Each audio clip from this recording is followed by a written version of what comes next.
Je vous salue dans le nom précieux de Jésus, notre Seigneur et notre Sauveur, à vous qui êtes là pour ce culte en présentiel et aussi à vous qui nous suivez de près comme de loin, que l'Éternel tourne sa face vers nous en ce lieu et partout dans le monde où son peuple se rassemble pour élever son grand nom, qu'il nous bénisse, des bénédictions d'en haut, des bénédictions d'en bas, des bénédictions de la fécondité, de la fertilité, qui nous donne les sources supérieures, mais aussi les sources inférieures.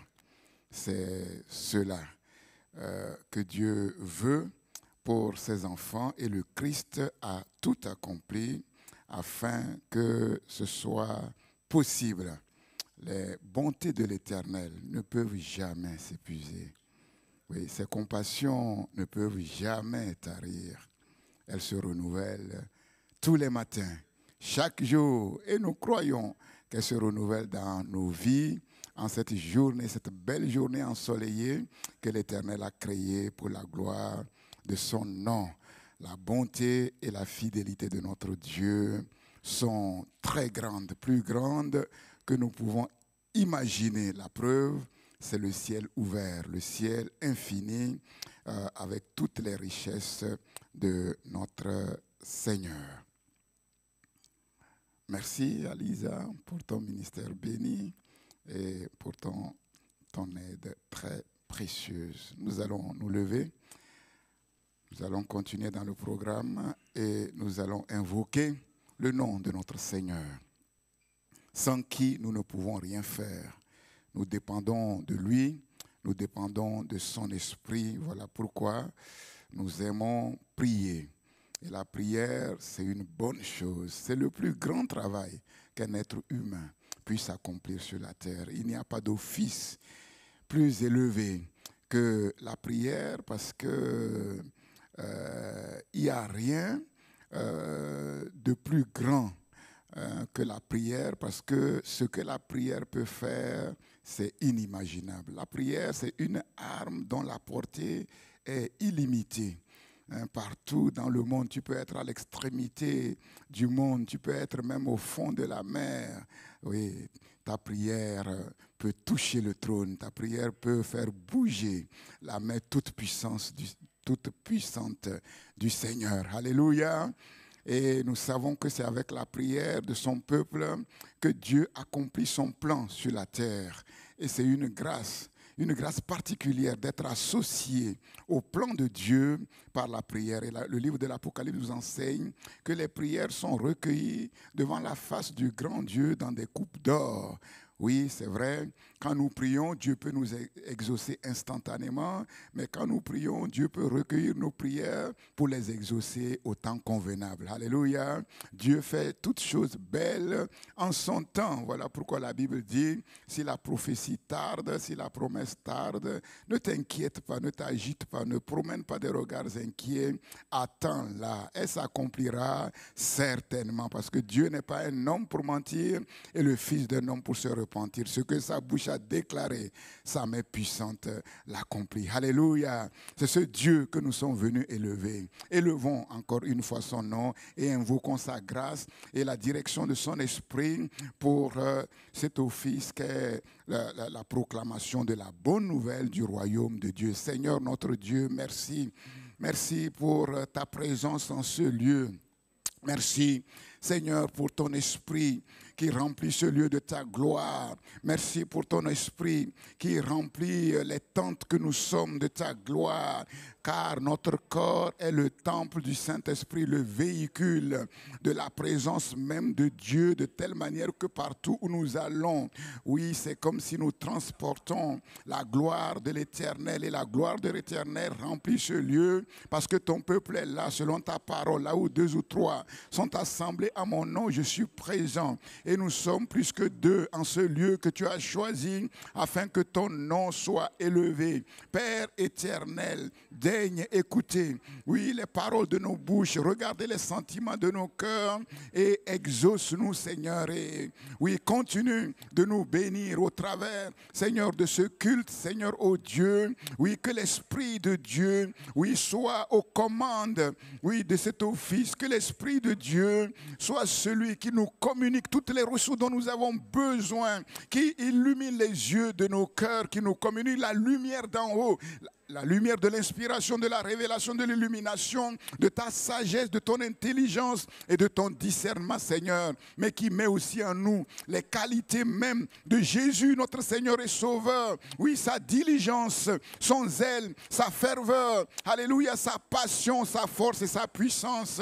Oui, afin que nous puissions proclamer, oui, la bonne nouvelle du royaume de Dieu, comme de véritables héros du royaume de Dieu. Oui, dans toutes ses dimensions, avec toute sa puissance, l'infinie grandeur de la puissance du Saint-Esprit et dans sa double composante verticale et horizontale, au nom puissant de Jésus-Christ. Glorifie ton nom et que tous les ennemis de ta parole, oui, soient chassés de ce lieu et que tous ceux qui travaillent contre ce lieu de près comme de loin, oui, soient neutralisés par la puissance du Saint-Esprit. Alléluia, Seigneur, glorifie ton nom. Que tous les agents de l'ennemi soient neutralisés, que leurs œuvres retombent sur leur tête, que leur maison, oui, leur héritage, leur postérité soit ruinée, afin qu'ils aient la crainte de ton nom. Père éternel, merci pour la puissance et l'autorité de ta parole. En Jésus-Christ, notre Seigneur et Sauveur. Amen. Je vous prie de vous asseoir. Dis à ton voisin, ça ne sert à rien de jouer à être un bon chrétien.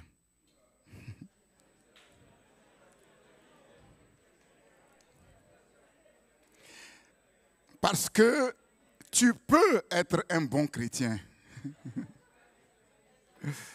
Ça ne sert à rien de jouer à être un serviteur de l'Éternel parce que tu peux être un bon serviteur de l'Éternel. Alléluia. Vivre dans la victoire du Christ pour faire la différence. Pour être prêt pour le jour et l'heure du retour de Jésus-Christ que nul ne connaît. Seul le ciel sait exactement quelle heure il est dans l'horloge de Dieu. Faire la différence et être prêt pour le retour du Seigneur Jésus-Christ. Donc, après ce temps de révision, maintenant, nous allons avancer dans la suite de ce message ô combien important. Et je vous ai dit que si vous écoutez vraiment ce message comme vous devez l'écouter, et si vous retenez et vous prenez ce que le Saint-Esprit veut vous communiquer, votre vie ne sera plus jamais la même. C'est impossible. Parce que je sais comment j'ai reçu ce message, je sais que c'est un message révélé, un message préparé dans la prière, dans le jeûne, et je sais que ce message vient directement du ciel pour faire quelque chose de particulier dans vos cœurs, de telle manière que votre vie ne sera plus jamais la même. Comme vous le savez, nous vivons des temps particuliers et comme vous voyez ces messages que je vous communique, et comme je l'ai dit, il y a une profondeur, mais aussi il y a une urgence parce que seul Dieu sait de quoi demain sera fait. Donc, je vais simplement rappeler rapidement, faire un résumé très rapide de tous ces enseignements que j'ai donnés ces trois ou quatre dimanches. Donc, j'ai dit que par la foi dans ce que Dieu a fait pour nous au travers du Christ, premièrement, nous sommes par le Saint-Esprit configurés à la mort de Jésus. Nous sommes configurés à la mort de Jésus. Ce que Jésus a accompli sur la croix de Golgotha il y a plus de 2000 ans, en vérité, la mort de Jésus à la croix, la puissance de la mort de Jésus à la croix se manifeste dans notre corps. J'ai été crucifié avec le Christ. Le moi, le je, est mort avec le Christ au péché. Et il est libre du péché. Le moi et le je qui est dans ce corps est mort. Il est mort au péché. Et il est libre du péché. C'est cela, être configuré à la mort de Jésus. De telle manière que ce qui me retenait captif, esclave, a été brisé, vaincu. Je suis libre. Deuxièmement, configuré à la puissance de la résurrection du Christ. Ça veut dire quoi?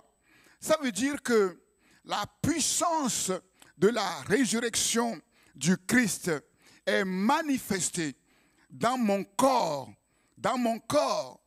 à l'avance. Pourquoi? Pour me permettre en fait de naître de nouveau, d'être un homme nouveau par la puissance du Saint-Esprit. Je suis né de nouveau et je suis configuré à la vie du Christ, c'est-à-dire que l'Esprit de Dieu manifeste en moi la vie de résurrection du Christ. Donc je suis libre de mes choix, libre de mes choix. Et je vous ai dit que en fait, tous les problèmes et les difficultés des enfants de Dieu viennent de là. Malheureusement, nous ne faisons pas toujours les choix que nous devons faire. Nous ne faisons pas toujours les bons choix. Nous ne consultons pas toujours le Seigneur pour savoir ce qui est convenable de faire, que ce soit pour le travail, que ce soit pour les études, que ce soit pour le mariage, que ce soit pour les relations que nous avons. Nous savons qu'il y a des relations qui peuvent nous faire du bien et il y a des relations qui peuvent nous détruire. Nous ne prenons pas souvent le temps de consulter le Seigneur et par conséquent, si nous faisons des choix qui ne sont pas conformes à la volonté de Dieu, ça pose tôt ou tard problème. Et donc, libre de mes choix et ayant vu, ayant compris ce que le Christ a accompli par amour pour moi, ayant contemplé cet amour manifesté à la croix de Golgotha, mais automatiquement, le premier choix que je fais, c'est de m'attacher au Seigneur. Le premier choix que je fais, c'est d'appartenir entièrement à Christ, parce que j'ai vu que personne ne peut me garder comme le Christ peut me garder. Personne ne peut m'aimer comme le Christ peut m'aimer. Personne ne peut me faire du bien comme le Christ peut le faire. Personne ne peut me rendre plus heureux que le Christ. Alors je fais le choix, premièrement, de m'unir, d'appartenir entièrement à Christ. C'est le deuxième choix que je fais. Donc vous avez compris, le premier choix me permet d'entrer dans la victoire. Et le deuxième choix, obéir à Christ. C'est-à-dire marcher par le Saint-Esprit afin de demeurer dans la victoire du Seigneur. Ma personnalité, à partir de ces choix, ma personnalité est nourrie par la parole de Dieu, façonnée par le caractère de Christ, par la personne même de Jésus. J'ai été crucifié avec le Christ. Si je vis, ce n'est plus moi qui vis, c'est le Christ qui vit en moi. Le Christ qui est le modèle de l'homme nouveau pour tous les êtres humains. C'est le deuxième homme, c'est le dernier Adam. Cependant, je reste quand même un être unique. Un être unique de par, en fait, l'empreinte digitale que je porte et qui est unique. Chaque être humain a une empreinte digitale qui est unique. Cela montre que chaque être humain est une pièce unique, de valeur unique, comme je vous l'ai déjà enseigné. Je reste un être unique et ce qui me différencie, ce n'est pas mon caractère. Écoutez-moi bien, ce qui me différencie, ce n'est pas mon caractère. Parce que je suis configuré à Christ, j'ai reçu le caractère du Christ, j'ai reçu l'amour du Christ, car l'amour de Dieu est répandu dans nos cœurs par le Saint-Esprit. Et le caractère du Christ, le fruit de l'Esprit, c'est l'amour. Et donc, ce qui me différencie des autres, ce n'est pas mon ancien caractère. Ce n'est pas mon tempérament. Non, non, non, non, non, non, ce n'est pas cela. Parce que la Bible déclare que, en fait, Dieu a enlevé de mon corps le cœur de pierre et il a changé.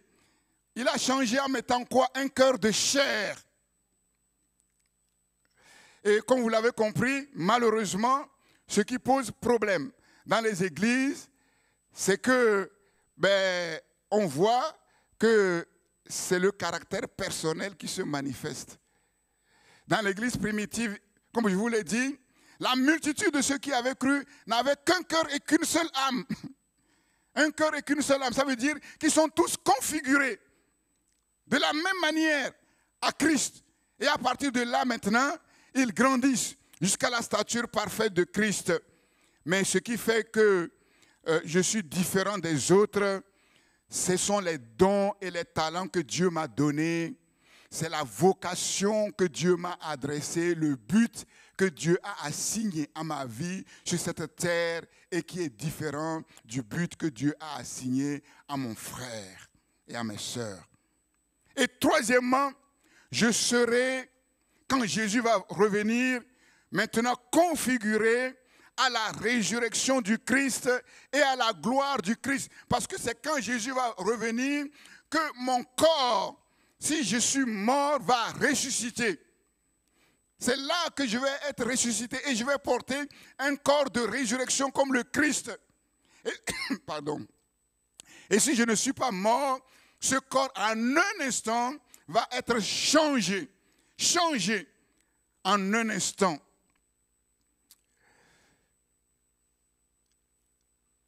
Il est important de bien comprendre ces choses.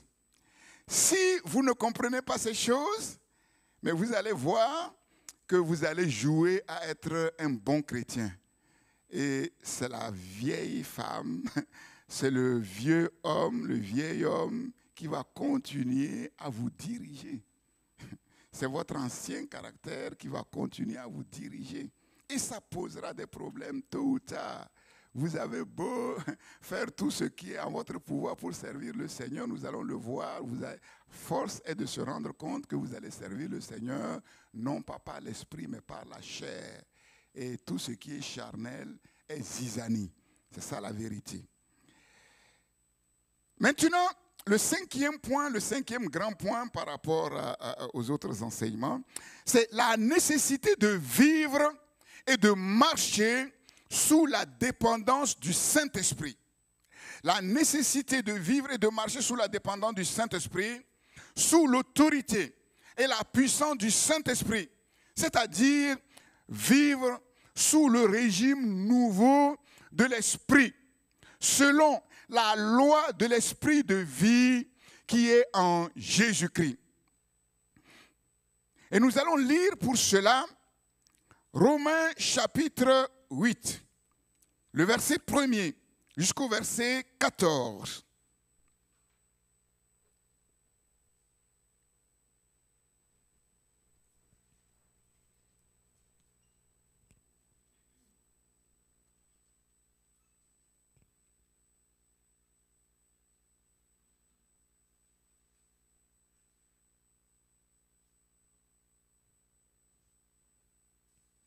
Je lis. Il n'y a donc maintenant aucune condamnation pour ceux qui sont en Jésus-Christ. En effet, la loi de l'esprit de vie en Jésus-Christ m'a affranchi de la loi du péché et de la mort. Car chose impossible à la loi parce que la chair la rendait sans force, Dieu a condamné le péché dans la chair en envoyant, à cause du péché, son propre Fils dans une chair semblable à celle du péché. Et cela, afin que la justice de la loi soit accomplie en nous, qui marchons non selon la chair, mais selon l'esprit. Ceux, en effet, qui vivent selon la chair s'affectionnent aux choses de la chair, tandis que ceux qui vivent selon l'esprit s'affectionnent aux choses de l'esprit. Et l'affection de la chair, c'est la mort, tandis que l'affection de l'esprit, c'est la vie et la paix. Car l'affection de la chair est inimitié contre Dieu, parce qu'elle ne se soumet pas à la loi de Dieu et qu'elle ne le peut même pas. Or, ceux qui vivent selon la chair ne sauraient plaire à Dieu. Pour vous, vous ne vivez pas selon la chair, mais selon l'esprit, si du moins l'esprit de Dieu habite en vous. Si quelqu'un n'a pas l'esprit de Christ, il ne lui appartient pas. Et si Christ est en vous, le corps, il est vrai, est mort à cause du péché, mais l'esprit est vie à cause de la justice. Et si l'esprit de celui qui a ressuscité Jésus d'entre les morts habite en vous, celui qui a ressuscité Christ d'entre les morts rendra aussi la vie à vos corps mortels par son esprit qui habite en vous. Ainsi donc, frères et sœurs, nous ne sommes point redevables à la chair pour vivre selon la chair. Si vous vivez selon la chair, vous mourrez. Mais si par l'esprit vous faites mourir les actions du corps, vous vivrez. Car tous ceux qui sont conduits par l'esprit de Dieu sont fils de Dieu. Alléluia. Amen. Paul dit que nous sommes libérés de toute condamnation. Tous les êtres humains sur la terre sont condamnés à cause de leur faute, de leur transgression de la loi de Dieu. Tous. Et nous aussi, avant de venir à Christ, nous étions de leur nombre. Mais Paul dit, maintenant donc, il n'y a plus de condamnation pour ceux qui sont en Jésus-Christ. C'est la bonne nouvelle du royaume de Dieu. Il n'y a plus donc de condamnation pour ceux qui sont en Jésus-Christ. Pourquoi? Parce que nous sommes justifiés, libérés de toute condamnation. Notre casier judiciaire est vierge, blanc. Il n'y a aucune accusation. Car la loi qui nous donne la vie dans l'union avec Jésus-Christ nous a libérés de la loi du péché et de la mort. Nous avons été libérés de la loi du péché et de la mort. La loi du péché et de la mort, c'est quoi? La loi du péché et de la mort, c'est la loi selon laquelle le péché entraîne la mort pour tous les êtres humains. Et personne ne peut échapper. C'est ça, la loi du péché et de la mort. C'est que tous les êtres humains sont pécheurs. Et tous les êtres humains, parce qu'ils sont pécheurs, un jour, qu'ils le veuillent ou qu'ils ne veuillent pas, ils vont mourir. C'est une loi. Et la loi de l'esprit qui donne la vie dans l'union avec le Christ, c'est la loi selon laquelle celui qui est uni à Christ, en vérité, ne peut plus mourir.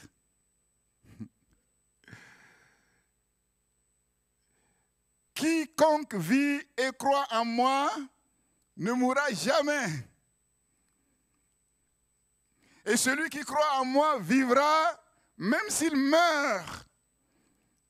Et vous avez compris, en fait, la véritable mort, ce n'est pas la mort physique, mais c'est la mort spirituelle. Et ceux qui ne connaissent pas le Seigneur, même si physiquement ils sont en vie, spirituellement ils sont morts. Le chrétien, celui qui connaît le Seigneur, quand il meurt, il ferme ses yeux physiques sur la terre et ses yeux spirituels s'ouvrent pour contempler la gloire de Jésus, il va directement avec le Christ, comme Paul nous le dit. Le salaire du péché, c'est la mort, mais le don gratuit de Dieu, c'est la vie éternelle en Jésus-Christ, notre Seigneur. Romains chapitre 3, verset 23. Car ce que la loi était incapable de faire, Dieu l'a fait. Dieu l'a fait. La loi est bonne. Comme je vous l'ai enseigné, comme je vous l'ai dit, la loi est excellente. La loi est parfaite, mais cependant, la loi est incapable de sauver. La loi est incapable de nous donner la vie de Dieu. La loi est incapable de nous justifier. Pourquoi? Parce que l'homme, dans sa condition naturelle, est incapable de ne pas pécher. La loi dit de ne pas faire le mal, mais la loi ne donne pas à un être humain la capacité de ne pas faire le mal. L'être humain, dans sa condition naturelle, ne peut pas ne pas pécher. Il est incapable de faire le bien que la loi lui demande de faire. Et ce que la loi était incapable de faire, c'est Dieu lui-même qui l'a fait. Et qu'est-ce que Dieu a fait? Dieu a exécuté dans son propre Fils, Jésus-Christ, notre condamnation. Il a exécuté sur quelqu'un d'autre notre condamnation. Nos transgressions sont tombées sur Jésus. Il était blessé pour nos péchés, brisé pour nos iniquités. Dieu a fait retomber sur lui nos transgressions. Il a pris sur lui notre châtiment. Il est mort à notre place. Alors que nous étions comme des brebis errantes. Chacun suivait sa propre voie. Nous avons entendu la voix du bon berger. Nous sommes venus au bon berger et le bon berger nous a engagés sur sa voie, la voie de Dieu.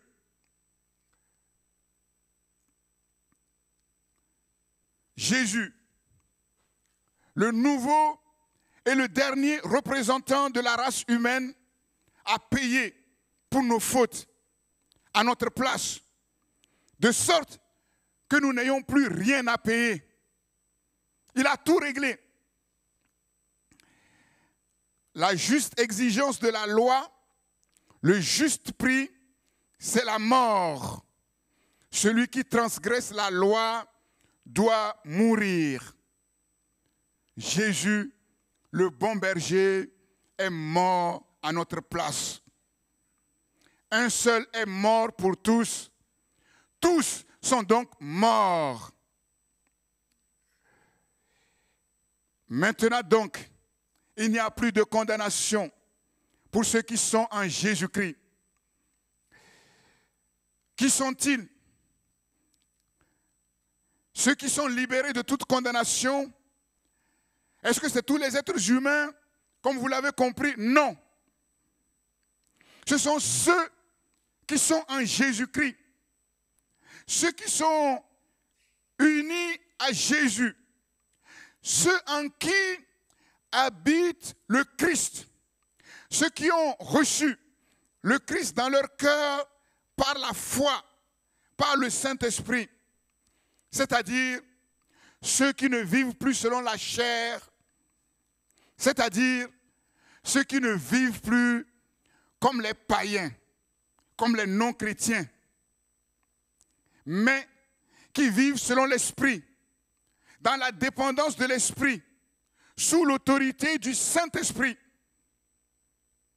C'est pour eux que Paul dit qu'il n'y a plus aucune condamnation. Le verset 9 nous permet de mieux comprendre les choses. Pour vous, vous ne vivez pas selon la chair, mais selon l'esprit. Si du moins l'Esprit de Dieu habite en vous, si quelqu'un n'a pas l'Esprit du Christ, il ne lui appartient pas. Et je vous ai dit ici, nous voyons que l'Esprit, c'est-à-dire le Saint-Esprit, l'Esprit de Dieu et l'Esprit du Christ sont confondus. Le Saint-Esprit, c'est l'Esprit de Dieu, c'est l'Esprit du Christ. C'est le dénominateur commun de Dieu. Ce qui fait que Dieu est Dieu, c'est que Dieu est Esprit. Ceux qui sont libérés de la condamnation, ce sont ceux qui appartiennent à Jésus-Christ. Il est important de comprendre ce que cela signifie appartenir à Jésus-Christ. Et ceux qui appartiennent à Jésus-Christ, ce sont ceux-là qui ont le Saint-Esprit. Ce sont ceux-là qui sont l'habitation de l'Esprit de Dieu, de l'Esprit du Christ. D'ailleurs, Jésus a dit dans les évangiles de Jean à ses disciples, si vous m'aimez, gardez mes commandements. Moi et le Père, nous viendrons habiter en vous. Votre corps sera comme notre demeure. Moi et le Père, nous viendrons habiter à vous. Comment? Par le nouveau consolateur qui va être envoyé par le Saint-Esprit. Et c'est ce que Paul explicite ici. Bien-aimé, celui qui a le Saint-Esprit, celui en qui habite le Saint-Esprit, ne peut plus vivre comme s'il n'a pas le Saint-Esprit. Bien-aimé, comprenons-le, il ne peut plus vivre comme un non-chrétien. Il ne peut plus vivre comme il vivait avant sa conversion. Il y a un avant et il y a un après. Et le point de basculement, le point de changement, c'est la conversion. Il vit selon l'Esprit de Dieu qui habite en lui. Il vit selon l'Esprit de Dieu qui habite en lui. Je ne vis pas selon l'Esprit de Dieu pour être sauvé. Mais je vis selon l'Esprit de Dieu parce que j'ai été sauvé. Et le signe que j'ai été sauvé, c'est que Dieu m'a donné le Saint-Esprit et le Saint-Esprit habite en moi.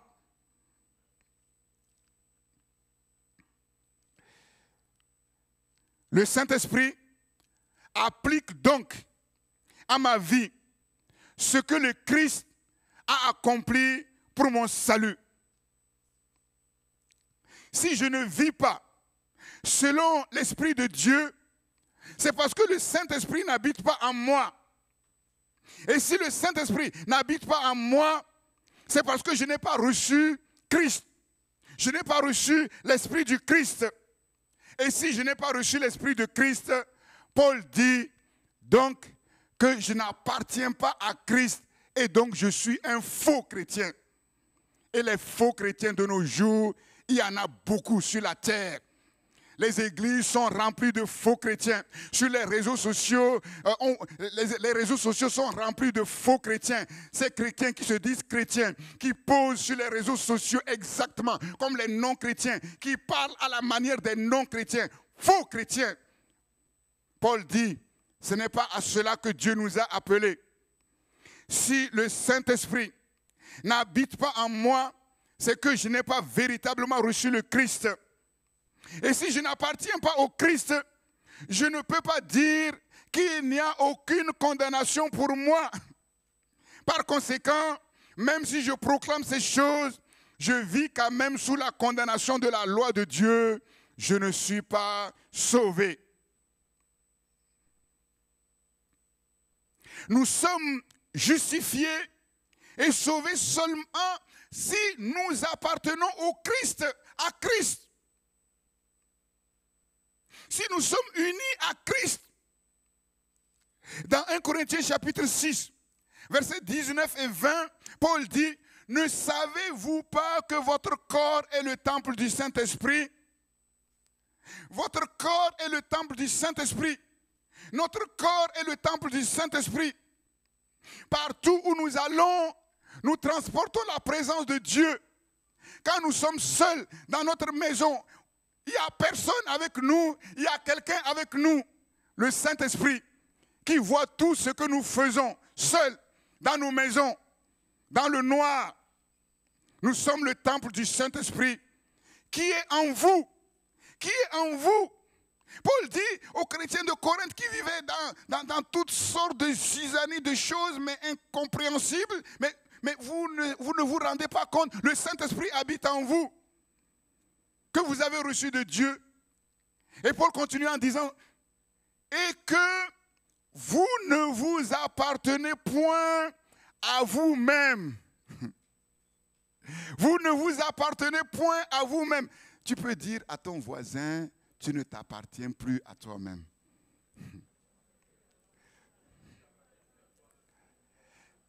Mais combien de chrétiens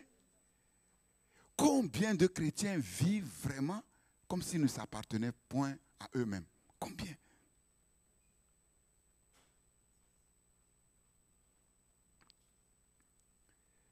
Il continue. Pourquoi vous ne vous appartenez point à vous-même? Parce que vous avez été rachetés à un grand prix. Vous avez été rachetés à un grand prix. Mais comment estimer la valeur de ce prix auquel nous avons été rachetés?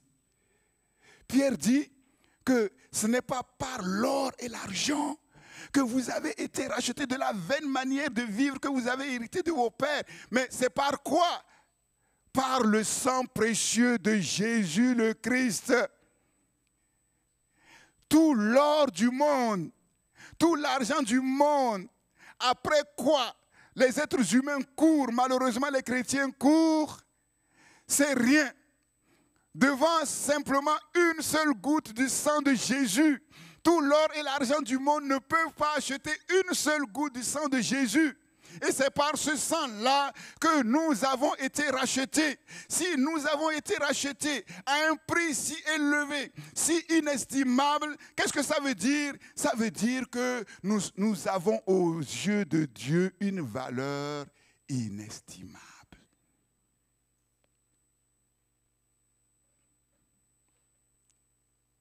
Par conséquent, si nous le comprenons, nous avons été rachetés à un très grand prix. C'est très très important de le comprendre. Si nous ne comprenons pas que nous avons été rachetés à un très grand prix, que tous les milliards du monde ne pouvaient pas me racheter, alors je ne peux pas me permettre de vivre n'importe comment.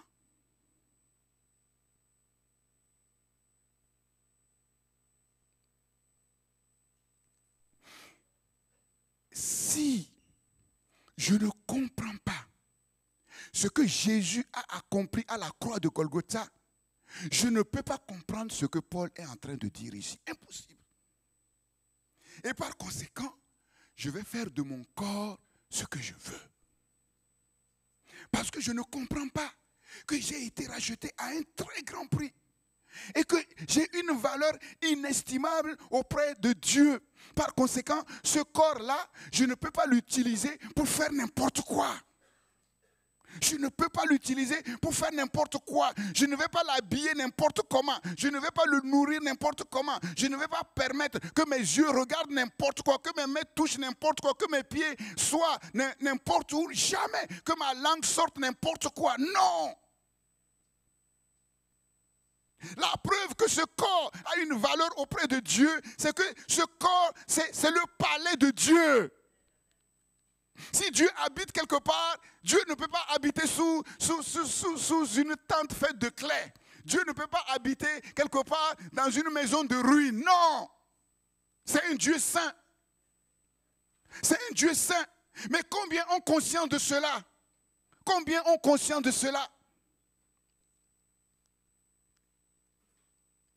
Il n'est pas possible. Il n'est pas possible de vivre comme Paul dit de vivre ici. Si nous ne prenons pas conscience de cela, glorifiez donc Dieu dans votre corps et dans votre esprit. Paul ne dit pas simplement dans votre esprit, dans votre corps et dans votre esprit qui appartiennent à Dieu. Qui appartiennent à Dieu. Je ne peux pas utiliser ce corps pour vivre comme un prostitué, comme une prostituée. C'est ce que Paul nous enseigne ici. Parce que nous avons compris que Dieu veut utiliser ce corps pour sa gloire. Pour quelque chose de glorieux. Dieu a un plan merveilleux pour ma vie. Et ce qui me préoccupe, ce n'est pas de gagner premièrement les choses de la terre, mais ce qui me préoccupe, c'est de gagner premièrement les choses spirituelles. Et quand je gagne les choses spirituelles, les choses de la terre me sont données en plus.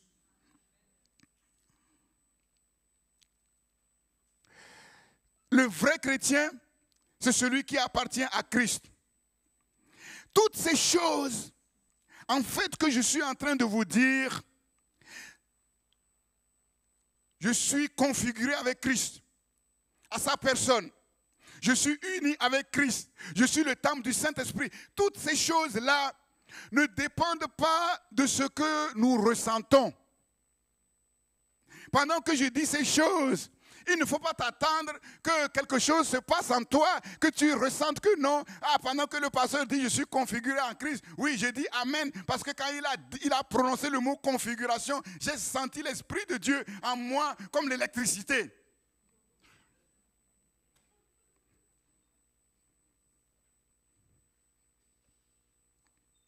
Cela ne dépend pas de ce que nous ressentons.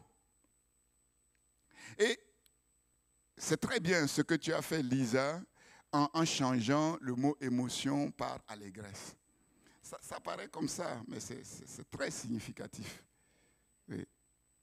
Nous ne marchons pas par les émotions. Nous ne marchons pas par les sentiments. Et force est de se rendre compte que les chrétiens d'aujourd'hui sont trop émotionnels, sont trop sentimentaux. Et ils se font attraper facilement par de belles paroles qui n'ont aucune profondeur. Aucune profondeur. Il suffit simplement qu'une fille chrétienne qui a envie de se marier rencontre un jeune homme qui lui dit simplement « Ah, moi aussi je suis chrétien ». Ah, tout de suite. « Ah bon, tu es chrétien ?» C'est pas parce que quelqu'un dit qu'il est chrétien qu'il est chrétien. C'est pas parce que je dis « Moi je suis docteur ». Ah bon, tu es docteur. Même si c'est écrit là, la vie chrétienne, ce n'est pas une question d'étiquette. Ce n'est pas une question d'étiquette. Et les chrétiens aujourd'hui, c'est les chrétiens de la bouche, de la langue. De la langue. Ils parlent comme si leur Dieu ne sait que parler. Et ils déclarent de belles choses. Mais quand on veut voir maintenant ces belles choses dans leur vie concrètement, on ne voit rien. Donc leur Dieu là, c'est un beau parleur. Il parle et il n'est pas capable d'agir. Il n'est pas capable d'agir. Ce n'est pas cela. Ce n'est pas ce que je ressens. Ce n'est même pas ce que nous avons ressenti au moment de notre conversion, le jour de notre baptême. Quand on m'a plongé dans l'eau et que je suis ressorti, je n'ai rien senti. Et heureusement qu'il n'y avait pas l'électricité dans l'eau.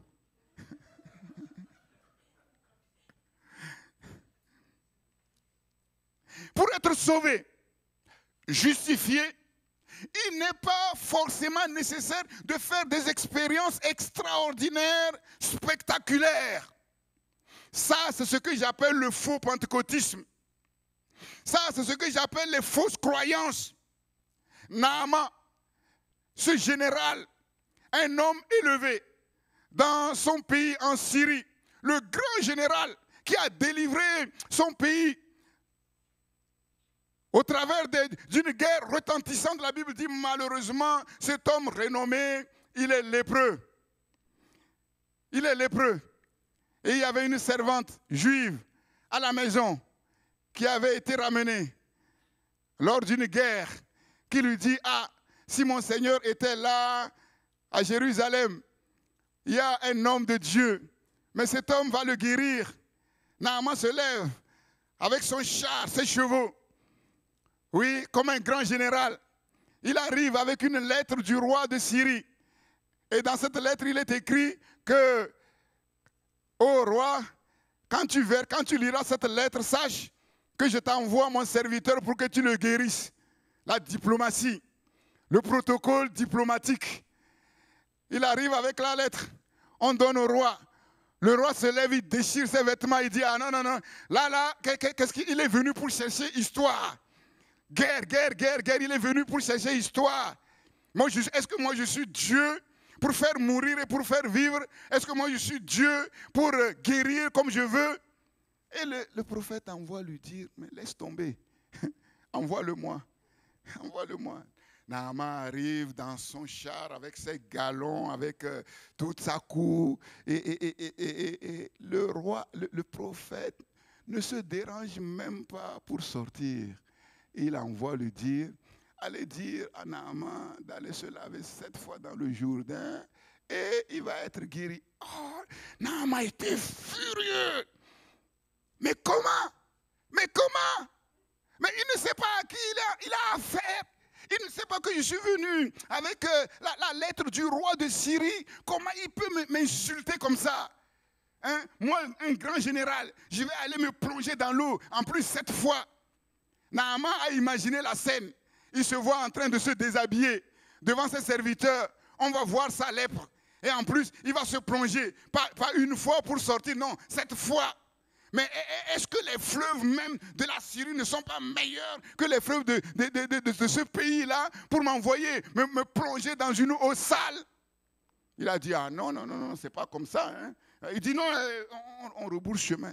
Ses serviteurs lui disent, mais papa, ce que le prophète a demandé, est-ce que c'est compliqué? Si tu avais demandé des milliards, tu allais lui donner des milliards. Ce qu'il t'a demandé, même un enfant peut le faire. Et ils ont réussi à le convaincre. Naaman disait, ah, moi je pensais que quand j'allais arriver, on allait dire au prophète que Naaman est là, il allait sortir sur la place publique, agiter les mains en l'air, sauter, hein, korombozi, koromboza, pour qu'on voit que... Mais c'est ce que les chrétiens veulent. Hey, que ça tombe par terre, que ça roule par terre, et voilà, ah, là c'est la puissance de Dieu. Non, une parole simple, simple, simple, simple. Simple. Élie était dans sa caverne, découragé, abattu, parce qu'il a l'impression que, mais il a déployé son zèle en vain, et il était dans la caverne. Dieu dit, mais sors de ta caverne. Et il sort de la caverne, et devant lui, il y avait un vent violent qui déchirait les montagnes, qui fendillait les rochers. Et il a dit, ah ouais, ça je connais, ça Dieu, c'est vraiment Dieu qui a... L'Éternel n'était pas là. Un tremblement de terre. Ah oui, un tremblement. Oh, ça, c'est vraiment Dieu. L'Éternel. Le feu. Oui, mais ça, je connais. Il y a fait descendre du feu. Là, c'est la preuve authentique que le Dieu que j'ai invoqué sur le mont Carmel est là. L'Éternel n'était pas dans le feu. Et subitement, un murmure doux, léger, une brise. Et l'Éternel était là-dedans. Et ça nous parle de quoi? C'est la vision du monde, en fait, la vision de la venue du Christ, qui allait venir comme un agneau docile. Et ça, les chrétiens ne le comprennent pas. Ils courent après des visions, ils courent après ceci, ils courent après cela. Mais Dieu dit, mais tu n'as pas besoin de ça. Moi, je t'ai configuré à Dieu. Mais ça, là, non, ça, c'est pas puissant, là, ce que le pasteur nous dit, là. Il faut qu'il nous soulève un peu. Moi, je n'ai pas le ministère de soulever quelqu'un. Parce que quand j'ai cru, personne ne m'a soulevé.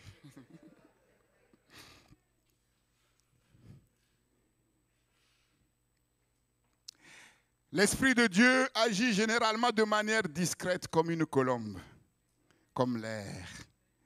Nous respirons l'air, on ne voit pas l'air ne vient pas rentrer en nous bousculant. Et cependant, quelqu'un va dire, oui, mais le jour de la Pentecôte, il y a eu un bruit, et il y a eu des langues de feu, oui, mais c'est particulier, ça c'est spécial.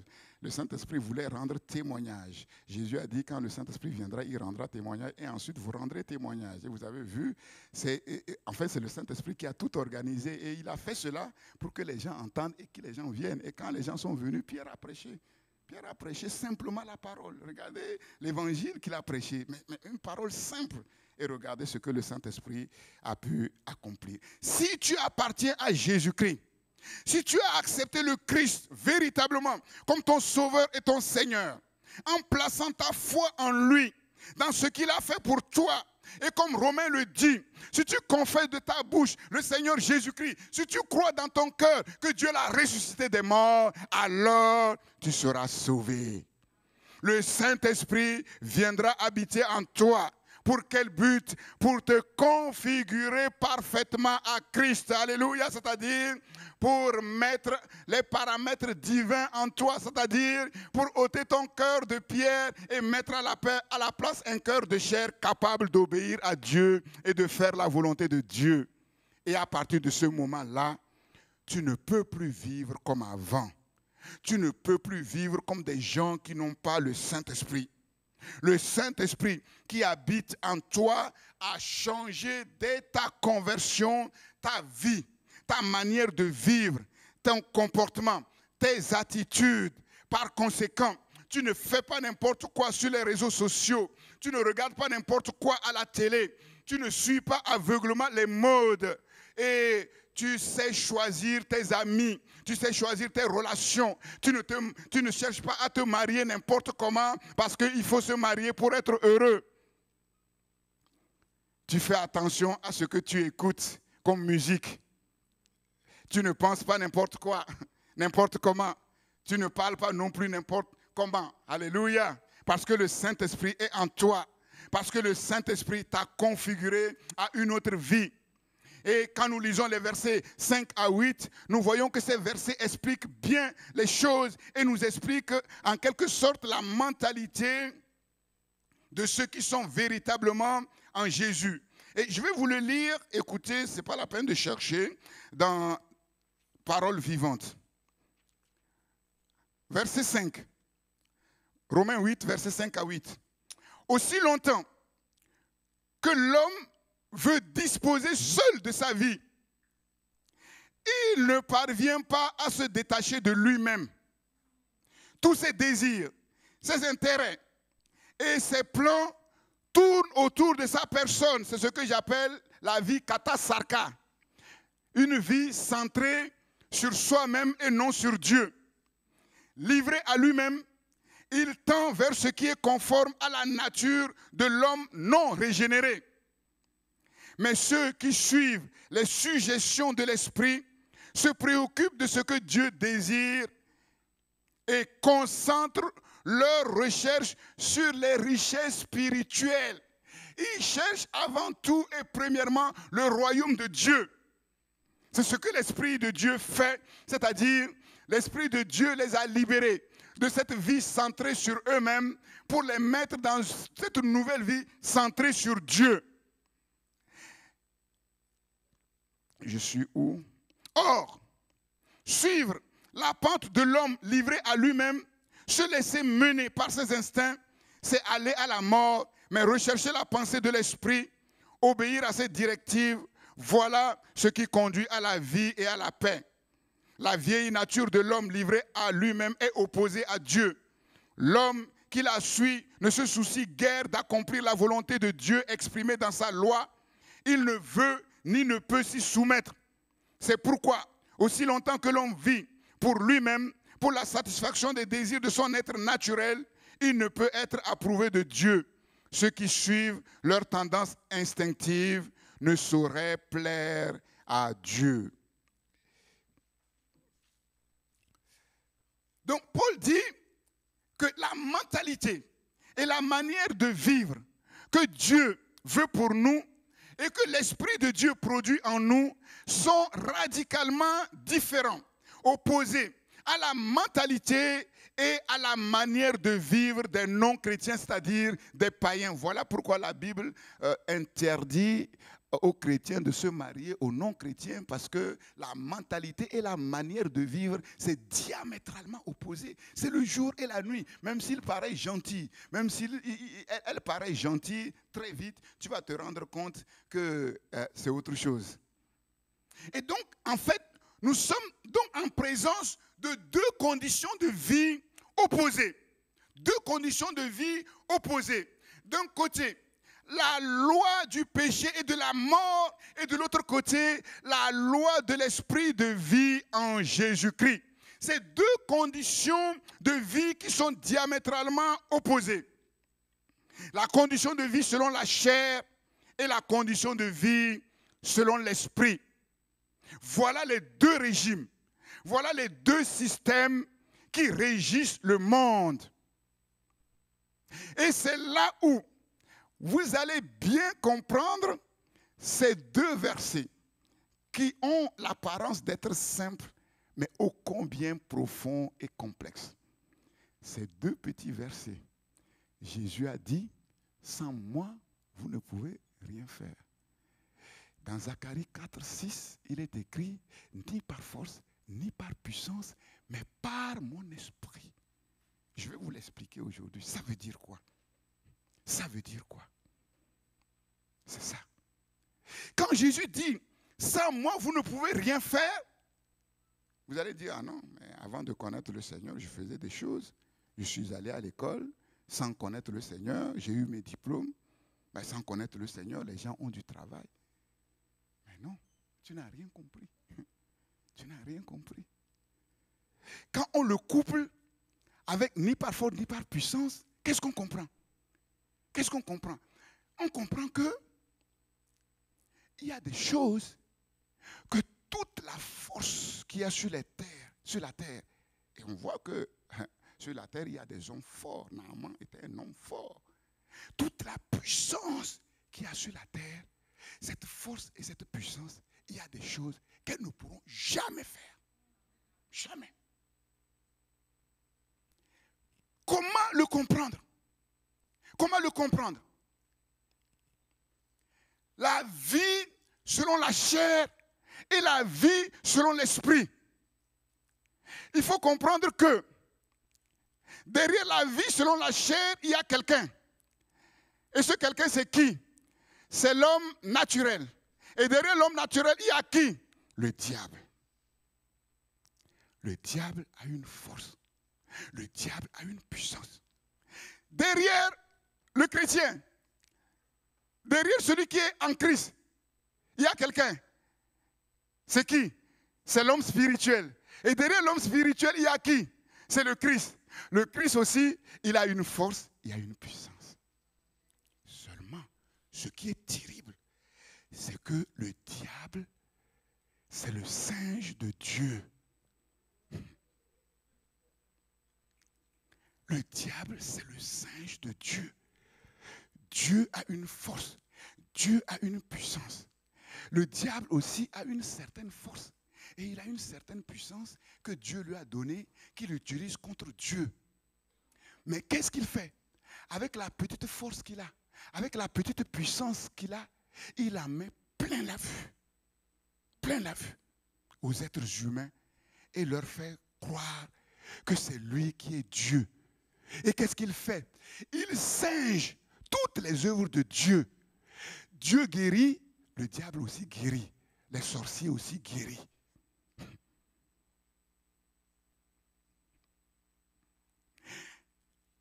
Les chrétiens manifestent les dons spirituels.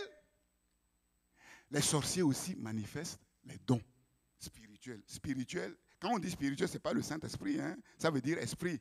Et dans l'esprit, il y a le mauvais esprit, il y a le bon esprit. Le diable aussi, mais fait les mêmes miracles. Dieu peut t'envoyer des visions. Jésus peut t'envoyer des visions, mais le diable aussi peut t'envoyer des visions. C'est le singe de Dieu. Tout ça pour dire quoi? Si quelqu'un marche selon l'esprit, il peut prêcher l'évangile avec une apparence de puissance, avec une apparence de force. Il peut chanter comme si, mais c'est le Saint-Esprit qui inspire. La preuve, ce n'est pas, les chrétiens auront, beaucoup de chanteurs chrétiens auront du mal à remplir Bercy, mais dans le monde, il y a beaucoup de chanteurs mondains qui remplissent Bercy, il n'y a même pas de place. Il n'y a même pas de place. Donc nous comprenons que ça ne peut jamais être sur la base de ce que nous faisons, même s'il y a de la puissance là-dedans, même s'il y a de la force là-dedans, ce n'est pas sur cette base qu'on peut savoir si quelqu'un est de Dieu et si quelqu'un est approuvé de Dieu. Parce que quand on vit selon la chair, on peut manifester une certaine puissance, on peut manifester une certaine force, on peut manifester une certaine inspiration, on peut manifester une certaine révélation. Et derrière, c'est l'esprit impur qui singe le Saint-Esprit. Et vous avez vu, la différence c'est quoi? C'est que Dieu, il ne fait pas des miracles pour épater la galerie. Non. Dieu n'a pas besoin de prouver qu'il est Dieu. Mais par contre, le diable, lui, il a besoin de prouver qu'il est Dieu, puisqu'il n'est pas Dieu. Puisqu'il n'est pas Dieu. C'est ça. Il faut le comprendre, bien-aimé. La vie selon la chair et la vie selon l'esprit, c'est un peu comme une fausse monnaie et une vraie monnaie. Quand tu prends une fausse monnaie et une vraie monnaie, tu mets devant toi avec tes yeux naturels, tu ne pourras jamais voir la différence. Jamais. Et c'est ça qui pose problème dans les églises. Dans les églises, il y a des chrétiens, quand on les voit servir, on a l'impression que, mais ce n'est pas l'Esprit de Dieu. Parce que, ils prêchent, mais comme les bons pasteurs, ils servent, mais comme les vrais serviteurs, ils font ceci, comme les vrais serviteurs. Mais ce n'est pas ça. Mais quel fruit il y a derrière? Est-ce que derrière c'est la douceur? Est-ce que derrière c'est l'amour? Est-ce que derrière c'est le fruit de l'esprit? Est-ce que derrière, ou bien c'est la zizanie?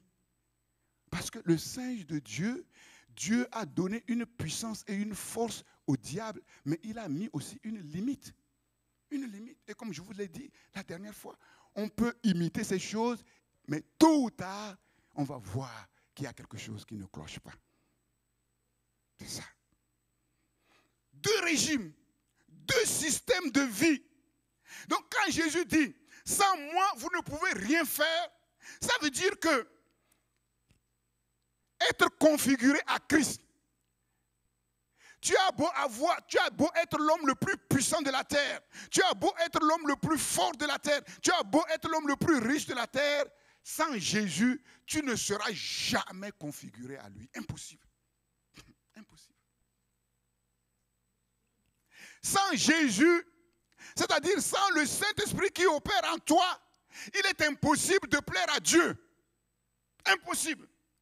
Tu as beau donner tes milliards comme dîme, tu ne plais pas à Dieu. La Bible dit que même le sacrifice des méchants est en abomination devant l'Éternel. Jamais. Jamais. C'est très important. La chair ne peut jamais plaire à Dieu. Quelles que soient ses œuvres, quelles que soient ses actions, impossible. Dieu n'agréera jamais quelque chose qui ne vienne pas du Saint-Esprit. Jamais. Et ce sont les deux régimes qu'il y a sur la terre. Le régime selon la chair et le régime selon l'esprit. Ces deux régimes qui dirigent tous les êtres humains.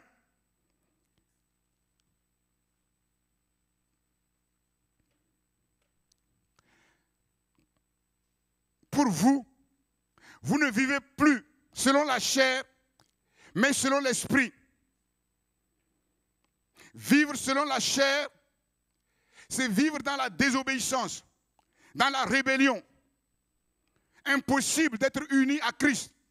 Impossible de faire la volonté de Dieu. Impossible de plaire à Dieu. Vivre selon l'esprit, c'est vivre dans l'obéissance, conformément à la volonté de Dieu.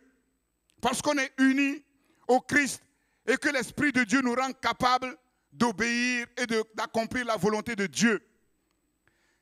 Nous sommes un avec le Christ.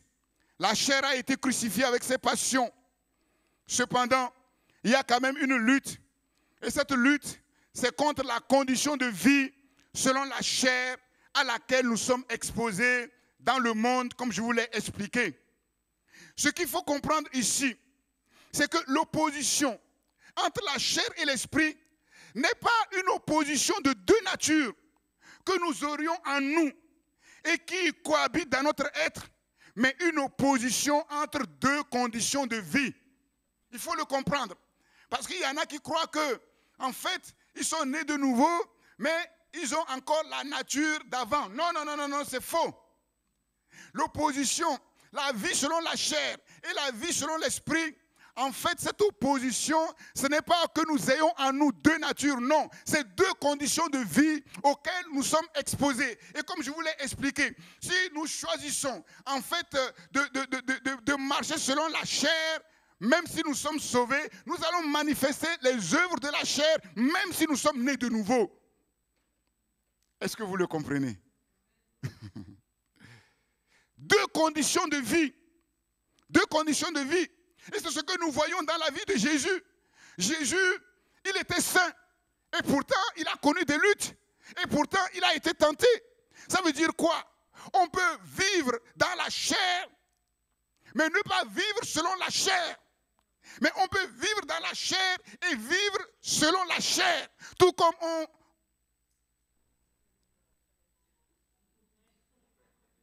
non, on ne peut pas vivre. Oui, on peut vivre dans la chair et vivre selon l'esprit, comme Jésus. Donc le fait qu'il y a des luttes n'est pas un problème. Au contraire, c'est normal. C'est normal. Parce que nous sommes en face de deux choix, de deux régimes. Le régime selon la chair et le régime selon l'esprit. Et donc notre combat, c'est de toujours lutter pour que nous ne soyons plus entraînés à vivre selon la chair. Et comme je vous l'ai expliqué, Satan fait tout. C'est ça le but de la tentation. Pour nous faire croire que vivre selon l'esprit, c'est compliqué. Que vivre selon l'esprit, on ne se marie pas. Pour avoir des enfants, c'est compliqué. Si tu veux une petite chose, simplement, il faut prier, prier, jeûner, pleurer, pleurer, et il n'y a rien. Faux! Faux! Faux, faux, faux, faux, faux, faux. Archi faux. Doublement faux, triplement faux, quadruplement faux. Il faut le comprendre. Ça, je refuse. Il n'y a pas de bienfaiteur plus grand que Jésus-Christ. Personne ne peut me faire un bien meilleur que Dieu. Personne ne peut me donner ce que Dieu est capable de me donner. Satan ne peut pas me donner ces choses-là. Il n'y a que Dieu. Lui seul, il est bon. Lui seul, il est bon. Même si je suis dans les épreuves, Dieu est bon. Même s'il pleut, Dieu est bon. Même si je tombe, Dieu est bon. Cette fois, le juste tombe et cette fois, l'Éternel le relève. Alléluia. Et celui qui est tombé, il se relève plus fort que celui qui n'est jamais tombé. Alléluia. Nous apprenons aussi de cela. Il faut refuser ces choses-là. Il faut refuser ces choses-là. Oui, Dieu, Satan, lui, il va te dire, moi je vais te marier. Mais seulement, il va te marier mal. Mais Dieu, non. Il va dire non. Le mariage, c'est trop important. Moi, je ne vais pas te donner n'importe qui. Alléluia. Alléluia. Si tu veux aller à Tati pour choisir un vêtement comme ça, ok, tu vas tout de suite à Tati, tu prends le vêtement, tu rentres. Mais si tu veux du prêt-à-porter, alléluia, le Saint-Esprit va venir dans ta maison pendant que tu pries. Il va prendre tes mesures. Il va bien te regarder et il va regarder sur la terre celui qui correspond à tes mesures. Donc, c'est normal que ça prenne un peu de temps.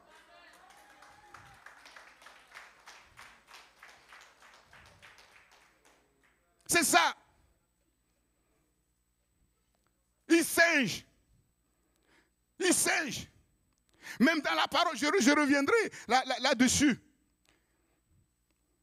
Vous ne vivez plus selon la chair, mais selon l'esprit. La loi de l'esprit qui donne la vie dans l'union avec le Christ m'a affranchi de la loi du péché et de la mort. Et je termine. La condition de celui qui vit selon l'esprit, c'est la condition, selon la chair, pardon, c'est la condition de celui qui n'a pas l'esprit, de celui qui n'a pas le Christ, de l'homme livré à lui-même, dans sa condition naturelle, sans Dieu. Mais la condition de celui qui vit selon l'esprit, c'est la condition de celui qui a l'esprit de Dieu en lui, de celui qui a le Christ, de celui qui appartient au Christ, de celui qui est parfaitement configuré à Christ pour être semblable à Christ par la puissance du Saint-Esprit. Celui-là, il est capable de marcher comme Dieu veut qu'il marche. Celui-là, il est capable de vivre dans la victoire que le Christ a acquise à la croix de Golgotha pour lui. celui-là, il domine. Il domine au milieu de ses ennemis. Alléluia. Il domine sur les temps. Il domine sur les circonstances. Il est rendu capable de marcher sur les vagues de la mer en furie. Alléluia. Le coronavirus est là. Les conditions sur la terre ne sont pas bonnes. Mais lui, il est comme son Dieu. Il est déconnecté de ces choses. Il reste bel et bien assis avec le Christ. Quand ça chauffe sur la terre, lui, il monte au ciel. Il est assis avec le Christ. Quand ça va bien sur la terre, il descend. Mais quand il voit que ça chauffe, il remonte tout de suite. Alléluia. Alléluia. Les circonstances n'ont pas de prise sur lui. Les circonstances n'ont pas de prise sur lui. Vous avez vu, il n'y a rien qui a une prise sur l'air. Il n'y a rien qui a une prise sur le vent. La Bible dit que celui qui est né de nouveau, il est comme le vent. On ne sait nous d'où il vient, nous où il va. Et quand on est comme ça, le diable nous cherche à gauche, mais nous on est déjà à droite. Et quand il va à droite, on est revenu à gauche. Quand il nous cherche en haut, on est en bas. Et quand il descend en bas, on est en haut. Il ne sait pas comment faire. Que Dieu soit béni. Seigneur, manifeste, Seigneur, ta gloire. Père, nous ne sommes pas n'importe qui. Nous sommes dans ce corps. Mais dans ce corps, il y a quelque chose de précieux. Alléluia. Et ce que nous désirons, Seigneur, c'est d'être parfaitement configuré à notre Seigneur, être configuré à la mort du Christ, être configuré à la puissance de la résurrection du Christ, pour être configuré à la fin, à la résurrection même de Christ et à la gloire du Seigneur. Sur cette base, nous pouvons nous lever, proclamer, nous pouvons nous lever, appeler, nous pouvons nous lever, oui, confesser, et les choses s'accomplissent, Seigneur. Alléluia. C'est ce que tu as préparé pour nous. Nous proclamons que notre Dieu n'est ni pauvre ni avare. Notre Dieu est riche. Notre Dieu n'est pas un Dieu impotent. Notre Dieu n'est pas un Dieu faible. Il est le Dieu tout-puissant qui est capable de tout. Alléluia. C'est le Dieu qui vit dans le succès. C'est le Dieu qui vit dans l'élévation. C'est le Dieu qui vit dans la richesse. C'est le Dieu qui vit dans l'abondance. C'est le Dieu qui vit dans la prospérité. C'est le Dieu qui vit dans l'excellence. C'est le Dieu aussi qui vit dans la gloire. Par conséquent, en tant qu'enfant de Dieu, moi aussi, je proclame, étant configuré à Christ, que je vis dans le succès, que je vis dans l'élévation, que je vis dans la richesse, dans l'abondance, dans la prospérité, dans l'excellence et dans la gloire du Seigneur. Et je me tourne vers le nord, et je me tourne vers le sud, vers l'est, vers l'ouest, et je commande que ce que Dieu a préparé pour moi s'accomplisse. Alléluia. Et le bras de Dieu opère. Alléluia. Que son nom soit béni. Pour que mon témoignage sur la terre me démontre, oui, que je suis bien connecté avec le ciel, le roi des rois, le Seigneur des seigneurs. Merci notre Dieu et Père. Amen. Amen. Bonne semaine.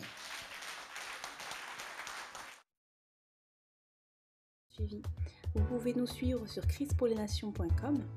Nous vous souhaitons une excellente semaine. À dimanche prochain.